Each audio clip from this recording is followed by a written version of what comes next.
Welcome back. All right, let's get into the good stuff. Let's talk about submitting a strong offer that speaks to the seller's needs. So you've been out looking at homes and you found your dream home and you're ready to submit an offer. And the often question at this stage is, are there things that you can control in your offer that makes you more competitive and stand out against your competition? The answer is yes. And I'm going to tell you what those are. Now, don't get me wrong, the amount of money that you offer plays a big role, but it's not all that the seller cares about. As a matter of fact, I've had agents tell me that they will not accept offers over a certain amount because they're concerned about the home not even appraising for over that amount. In my estimations, the dollar amount accounts for maybe about 60% of the decision. Terms account for 20%, and believe it or not, communication is the other 20%. So let's break those down a bit. Let's start with communication. As you probably know, the seller and the buyer communicates only through their agents. And in my experience, agents pay attention to the opposite side's communication skills because it gives them a hint as to how the process will run. Sellers and their agents want to have a smooth transaction because there are very few things that are worse than putting a home back in the market after a failed transaction.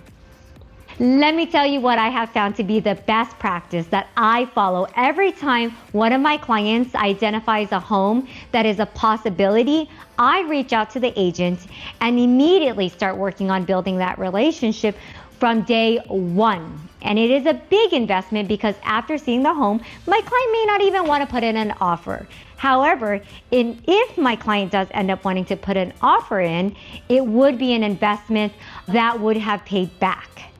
Having a good relationship with the opposite side will help you understand the factors that are important to the sellers. So for example, if the seller is relocating, then they may want an offer that has a longer escrow and maybe even time in the property after the escrow closes. This could be something that is added to your offer, signaling your flexibility and willingness to work with the seller.